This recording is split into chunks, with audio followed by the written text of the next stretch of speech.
Ladies and gentlemen, welcome back to yet another Wi-Fi production. Today is going to be part 2 in this little analytical series I have going on regarding the absolutely miserable state Dead by Daylight air quotes killer is in. You see, in the last video we went against the base kit handholding, the base kit second chances that ultimately are probably the biggest problem this game has right now. And in this video we're going to be going over more of the exhaustion perks and perks that absolutely buff them to an astronomical size, right? But real quick, I did actually forget to mention one of the base kit handholds that was recently given to survivors, and that is increased hook stage timers. I believe the hook stage timers went from 60 seconds all the way to 70 seconds, all the way back in the 8.2.0 patch. We went over pallet density, we went over base kit endurance, and we went over the 10% haste that they get off straight off hook, even during the end game, which is really idiotic. And they also have an extra 10 seconds to run around, go on gens, do whatever they want. And that can be even worse when you combine it with the perk Reassurance, which gives them an extra 30 seconds on hook. So, now that we got that out of the way, today's video is going to be entirely on exhaustion perks and the perk synergies that make them almost unbearable to deal with. Unless you're playing certain killers, you know, like Blight, Nurse, maybe Ghoul on a good day. Where else better to start than Sprint Burst Vigil? Sprint Burst is by far the oldest perk in Dead by Daylight's history, coming with one of the very first survivors, Meg Thompson. All you have to do to use this perk is simply Shift W. That's it. All you have to do is run forward one step, and you get 50% haste with a 40-second exhaustion timer, assuming you're using, you know, the best version of it. And when you combine this with a perk named Vigil, which increases the recovery rate of negative effects like exhaustion, mangled, hemorrhage, stuff like that, it increases the negative recovery rate by 30%. You basically have on-command sprint bursts, even sometimes mid-chase, depending on how long the chase lasts, when combined with facts like, you know, the pallet density exists, right? So that's one really huge problem. In fact, even in the video, you'll probably see at 1 or 2 points on screen, there is someone using Sprint Burst Vigil, and they just get a haste boost directly in front of my face and run off like nothing happened. This buys an undeniable amount of time for survivors, and it requires very little to no effort at all. All you have to do is look at the timer on screen, signified by the little heart exhaustion emoji, and then just wait for it to hit 0, and then, oh, Shift W. Now, if that's not already bad by itself, it gets even worse. There's a perk in the game called Windows of Opportunity. In fact, I made a big Survivor Beginner's Guide video a few months ago, and it did alright, but in that video we discussed about the perk Windows of Opportunity, and how it's a really good beginner perk because beginners who play this game, survivors, they're not going to know where pallets or windows are, right? However, when we balance around ignorance, you end up having people who abuse it. You see, Windows of Opportunity is by far one of the most picked perks in all of Dead by Daylight. And that's because it literally reveals the auras of pallets and windows within 32 meters, and can even go beyond that if someone in your team is running the perk open-handed. So, if you have Sprint Burst, you have Vigil, and you have Windows of Opportunity, you are literally set to chase the entire game. Not only will you be able to pre-plan where you're going to run next with Windows of Opportunity, but in between that, you can also just walk and let your exhaustion go down, down, down, down, until eventually you're ready to sprint burst away and then just basically waste the killer's time entirely. The perk Vigil, it needs to be nerfed into the ground. Either that or made a boon totem, right? A few people have mentioned this before. Vigil is one of the most unhealthy broken perks in the game, right next to by far the most broken perk in all of Dead by Daylight history, which is Shoulder the Burden. There are so many games where I, as a killer, have had massive pressure against me with maybe 2 gens left and I only have maybe 3 hooks, right? And I have to decide, okay, if I want to at least get a tie, I'm going to have to tunnel someone out. Tunneling means, you know, basically just killing the person straight off the hook the moment they're unhooked, right? A lot of survivors complain about this, but they don't really care about what happens to the killer as long as they get out and get to teabag at the exit gate, right? So, what happens is, you're like, okay, this survivor, they're the weak link, they die the quickest in chase, I'm going to get them out of the game to ensure that I can at least get some value out of this game and not just be utterly humiliated. So, here's what happens. You throw them on the hook for the second time, and you go away, right? Let's say you go to a gen, you go to kick it or something. Let's say you got Pop Goes the Weasel, right? You want to keep the game going a little bit longer to increase your odds of winning. And the next thing you know, you hear a notification noise and a scream. Congratulations, all of your pressure has been taken away by the single press of a button. You see, Shoulder the Burden, by itself, isn't necessarily bad, but when you get it put with a 4-man Swift, aka 4 people who are talking to each other 24/7 throughout the entire trial, and they have perks like Vigil, which we mentioned before, that increases the recovery rate of negative status effects, it completely, almost entirely makes zero downsides for these perks, for these exhaustion perks, for these air quotes high risk, high reward perks, right? When you use Shoulder the Burden, it's meant to be a very high risk, high reward. High risk in the fact that you get exposed for a very long time. But if you have Vigil, it literally cuts that time down so much. There's almost no more risk anymore. Especially when you have 4 friends you're playing with, and they can just body block. And of course, how could I almost forget the one, the only, Decisive Strike, aka Will to Live, has now become, with the recent removal of Michael Myers, free for everyone, unfortunately. And this leads to many people running a combination similar to Dead Hard, Decisive Strike, Shoulder the Burden. In the last perk is just like whatever, right? Decisive Strike basically makes it so as soon as you're unhooked, you get a 60-second timer.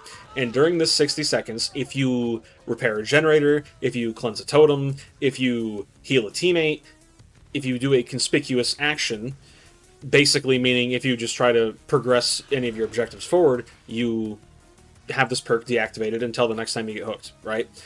Now, here's the problem with this perk. 2 things. You can be healed straight off of hook by your teammate, and this perk will still be active. Meaning, its intended use, it can now be used offensively. It's meant to be a defensive perk. It is now being used offensively.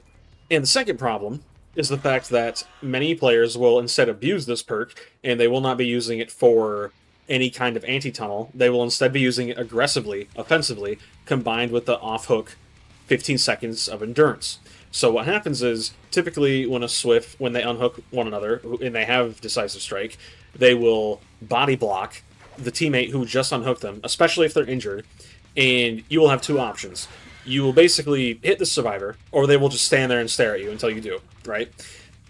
And if you do hit the survivor, and you do down them, assuming you outweight their endurance, they have over an extra 30 seconds of just sitting on the ground, invincible. If you pick them up, you get stunned, which, makes them fall off your shoulder, and you waste time. But at the same time, if you don't pick them up, the survivors are going to pick them up and continue on with their objective. It is a lose-lose scenario, any way you put it. Especially when you combine this with the fact that survivors can have flashlights, they can have background player, they can have champion of light. They can have perks that literally buff one another, ultimately. This has led to some of the most miserable killer games of all time. Over these past few months, I have been collecting screenshots of some of the worst games I've had, both on and off stream, and I'm going to be playing or putting some of these on screen throughout the video, just so you can see that despite all of these second chances, despite the indefinite amounts of second chances that these survivors have, sometimes they still lose. It is genuinely baffling. And by far, one of the biggest, most annoying perks outside of Vigil and Shoulder the Burden is Dead Hard. Dead Hard has been in the game also for a very, very, very long time, being one of the more original OG second chance perks, right? And this perk basically just gives you a 3rd health state, if you can use it properly. Long story short, if you're not exhausted and you're in chase and you press E, or the action button, your character does a small lunge forward, and if the killer hits you in that time, you basically get a 3rd health state, and you have to go somewhere to mend, right? It puts you in the deep wound state. This by itself doesn't sound that bad until you realize it can be paired multiple times over in a squad, so you can have 3 or 4 people using Dead Hard in a singular squad. You can have 3 or 4 people using Sprint vs. Vigil, right? And all of this just stacks. It all stacks on top of each other. These perks alone are fine by themselves. But when you put them in an entire group, when you put them in an entire loadout, it's absolutely absurd. It becomes almost unbearable. Truthfully, almost entirely unbearable. And again, you'll be seeing this in this video. I'm pretty sure there was no shoulder the burden in this video, but that's usually because most squads aren't competent enough to even use it. 9 times out of 10, when shoulder the burden is used, the person who uses it will end up just hiding in a corner and wasting their own time, which does kind of help you, but not really, because while they're on their death hook, because they just took a hook state away from another survivor, you are left just basically chasing around the other 3 stooges while they're secretly somewhere else working on a gen. Behavior Interactive seems to just not care. I mean, the new, air quotation, Angel Killer is on the horizon, and of course all of the survivor mains voted to get a boon that results in permanent generator progress being done until the boon is snuffed. That is a whole different topic for a whole different video. That's probably going to be what we're focusing on in part 3.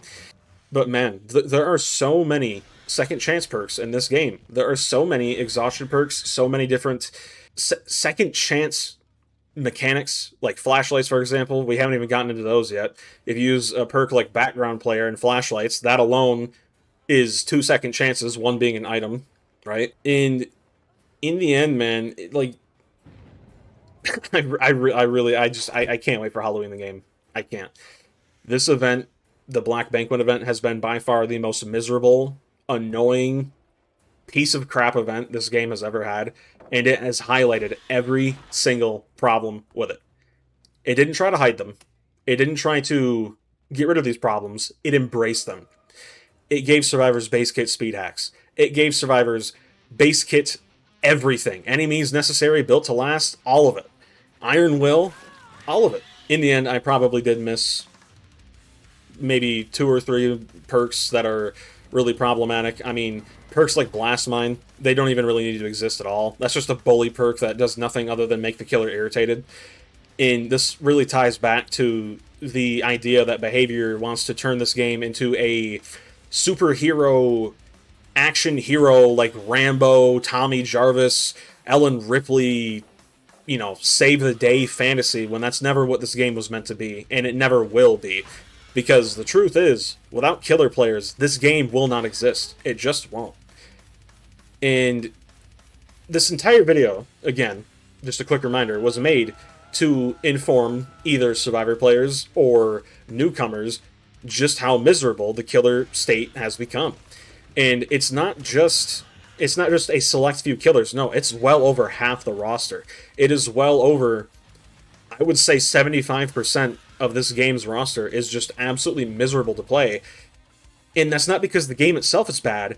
It's because the survivors are getting worse due to pallet density, wanting more handholding, wanting more exhaustion perks, wanting more and more and more and more broken things. As of right now, at the time of making this video, there are people on Twitter complaining about hex builds. They are legitimately complaining about hex builds being too effective on certain killers, like Jason, even though those exact same hex builds work really good on killers like Xenomorph, or killers that, literally any killer that can teleport. In all of this complaining, 99% of it just comes from entitlement. It comes from saying, I have no skill and I want you to make the game easier for me. All of this has made survivor players worse. It's made them progressively worse and worse and worse, and yet Behavior just keeps going. They just keep going. They got to make the cash cows happy. They got to keep getting money from these people who just don't want to play the game and want to have a almost autopilot mode where the survivor just runs around on screen and they react to it, right? Like, it's so brain dead. I know we kind of got off the rails near the end there, kind of a bit of a little rant portion, right?